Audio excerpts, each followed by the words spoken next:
Salut les phénomènes, bien ou quoi les Blaugrana, nouvelle vidéo actualité, ça se précise pour Lionel Messi. Le dossier Gundogan quant à lui est toujours d'actualité et s'il y a une très bonne nouvelle aujourd'hui, c'est que la sauce continue pour Monsieur Tebas. Ça c'est plus la sauce, il est tombé dans la marmite d'Astérix et Obélix, il est saucé jusqu'au cou le Tebas. On va en parler durant cette vidéo actualité si le contenu te plaît et que tu souhaites me faire plaisir dans le même temps. N'hésite pas à lâcher un petit like, un petit abonnement et on va commencer cette vidéo actualité sans plus attendre. On va commencer directement par Lionel Messi. Tiens, j'ai envie de commencer par du lourd les gars, directement. Du coup, le Barça aurait un nouveau plan pour Lionel Messi. Dans les prochains jours, le Barça présentera un nouveau plan pour signer Messi adapté au fair play financier en Liga. Ces informations-là nous viennent de Gérard Romero. Par la suite, il nous apprend que le service marketing de la Liga travaille actuellement à la préparation des images vidéo de Lionel Messi afin qu'il puisse le représenter partout dans le monde. Alors, ça avance à grands pas. Moi, je ne m'y attendais pas que ça allait aussi vite. Moi, je pensais qu'on allait arriver à l'été et que bien évidemment, ça allait être un feuilleton hyper long. Là, je vois là, il reste encore quelques mois. Ça nous annonce déjà comme quoi les vidéos et images seraient déjà en préparation. Ça avance super vite pour la Pulga, même si il ne fait pas l'unanimité pour un retour du côté du FC Barcelone. Mais le PSG de leur côté, eux aussi, n'ont pas dit leur dernier mot. L'offre parisienne est toujours sur la table de Messi, mais ce n'est pas une priorité pour le joueur. Le mois de mai sera important pour voir évoluer la question du fair play financier. Xavi communique constamment avec Messi. Le PSG essaye de se couvrir tant bien que mal. Ils ont envie de prolonger Messi, pour moi ça c'est certain. Je vous ai déjà dit que l'émir du Qatar là-bas, il en a que faire du projet sportif pour lui. Garder Messi, voilà, c'est le PSG, c'est Messi, c'est la publicité, c'est le marketing, c'est le bling bling. Lui, il regarde que ça, il en a rien. Lui, il allume sa télé pour regarder son équipe jouer. Il veut voir que des superstars, les Neymar, les Mbappé, les Messi. Il en a rien à foutre de voir un projet sportif construit avec des petites pépites et tout. Il connaît même pas. Il va allumer sa télé, il va dire c'est qui lui. Moi j'ai acheté un club, je mets des millions chaque année pour que vous me faites jouer un no-name. Non, laissez Lionel Messi. Même si tu lui expliques qu'il n'est pas performant dans cette équipe-là du PSG, accompagné des Mbappé, des Neymar, tout ça, ça fait beaucoup de superstars pour une seule bonne équipe.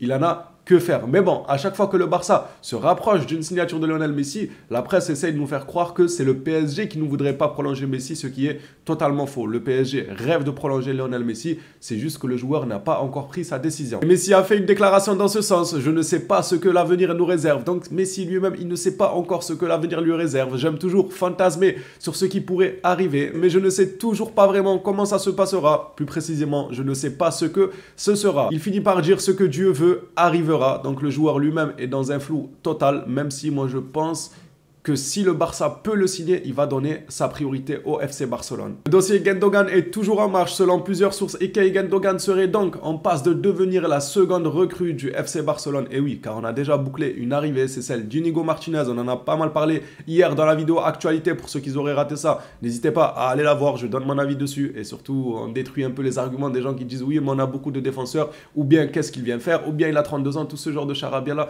qui ne sert pas à grand chose si tu ne comprends pas la situation du club. Il rejoindrait le club libre jusqu'en 2025 avec un salaire de 12 millions brut. Alors c'est du brut, c'est pas du net. Vous savez déjà mes positions sur le sujet, on ne va pas s'attarder. Gundogan en prend tous les jours. Seulement, j'ai vu qu'il y avait l'Inter qui s'était entretenu avec le Barça au sujet d'un échange Brozovic-Kessié. Pourquoi faire?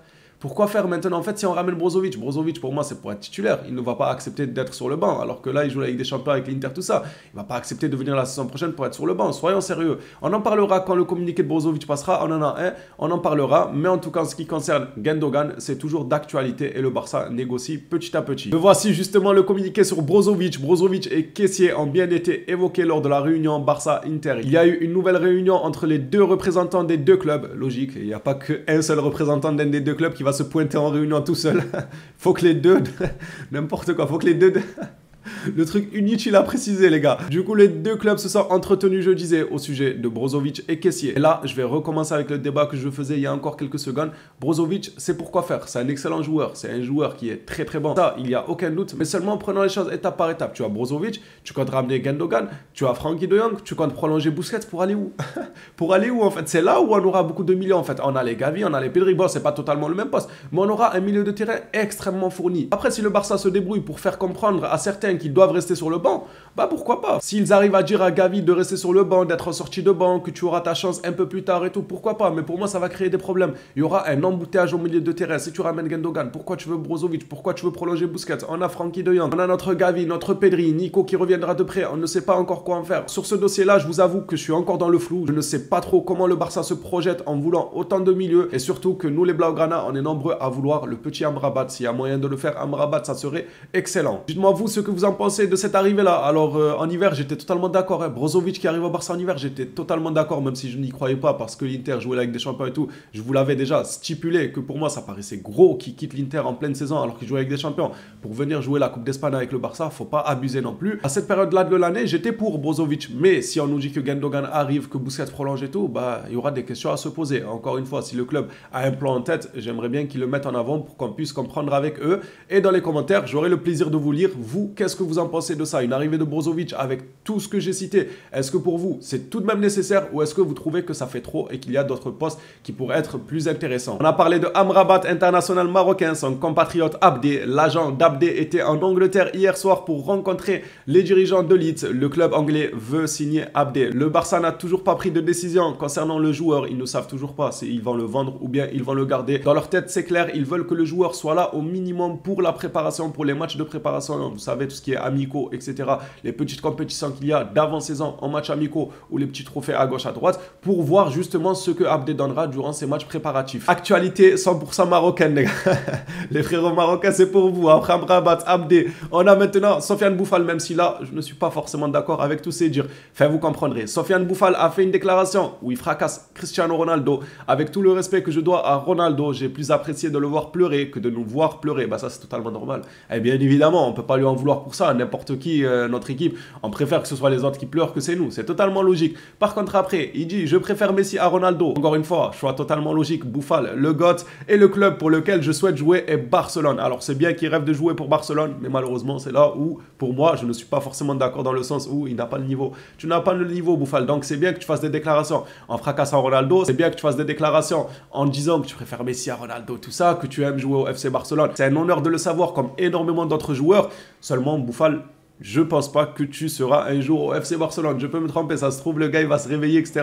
Mais ce genre de joueurs, c'est des joueurs qu'en club, c'est comme, comment on appelle ça, là, les Belaïli, tout ça. C'est des joueurs en club, ils ont toujours des soucis. Je sais pas pourquoi. Ils arrivent en sélection nationale, ils mettent le feu à tout le monde. C'est des cracks, tu te dis, mais lui, pourquoi il est pas au Barça, lui, pourquoi il est pas au Real, lui, pourquoi il signe pas à United, tout ça. Mais c'est des joueurs, je sais pas. On dirait qu'ils se concentrent que sur une compétition internationale et quand ils reviennent en club, c'est un club de vacances pour eux, ils sont en vacances, je sais pas, ils arrivent pas à tenir sur le long. C'est pas pour rien que ce soit les Boufal, les Belaïli et plein d'autres. Quand ils sont dans des petits clubs, faut pas non plus se demander mais pourquoi ils sont là, ils méritent mieux. C'est parce que ce mieux-là, ces grands clubs savent pourquoi ils ne les prennent pas. Vous inquiétez pas, s'ils devaient les prendre, ils seraient allés les chercher. S'ils ne les achètent pas, c'est qu'ils ont leurs raisons. Et des fois, les raisons pour des joueurs comme Belaïli, Boufal et tout, elles sautent mine de rien aux yeux. Tebas dans la sauce, dans la marmite d'Astérix et Obélix, Javier Tebas a reçu 232 000 €, rien que ça, de Mallorca pour leur avoir fourni des rapports sur les joueurs du marché argentin alors qu'il était vice-président de la Liga. Ce n'est pas la seule sauce qu'il prend, il est mêlé dans des magouilles jusqu'au cou et il se permet d'être sur le dos du FC Barcelone. J'espère voir cette personne plus bas que terre très prochainement. On va terminer cette vidéo actualité par deux gros dossiers qui risquent d'être embêtants cet été pour le FC Barcelone. On va commencer par le premier, Serginho Dest.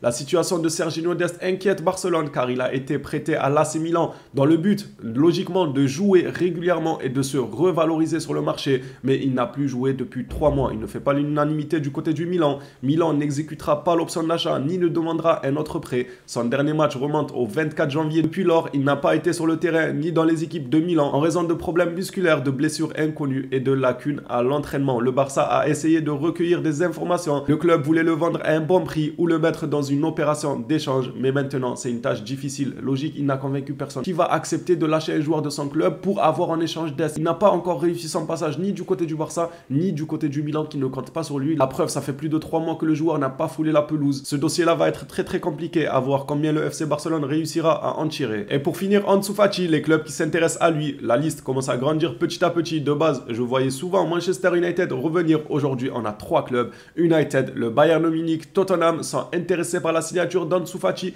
cet été. Alors Tottenham, ça ne m'étonne pas trop. Par contre, le Bayern Munich, avec la forme de Ansu Fati, eux qui sont souvent stratèges et tout, moi ça me fait poser des questions. Si réellement il y a un intérêt du Bayern, moi ça me fait poser des questions parce que eux ils sont stratèges. Eux, croyez-moi que s'ils voyaient Facci ne plus redevenir au top, ils ne l'auraient jamais pris. Ils ont une très bonne cellule de recrutement. Ils ne jettent absolument pas l'argent par les fenêtres. Et si le Bayern s'intéresse à Facci, peut-être c'est qu'ils croient réellement en un retour d'Ansu Facci. Blaugrana, cette vidéo actualité touche à sa fin. Merci à tous ceux qui l'auront suivi jusqu'ici. On se revoit comme à notre habitude à la prochaine vidéo sur le FC Barcelone. D'ici là, prenez soin de vous les phénomènes.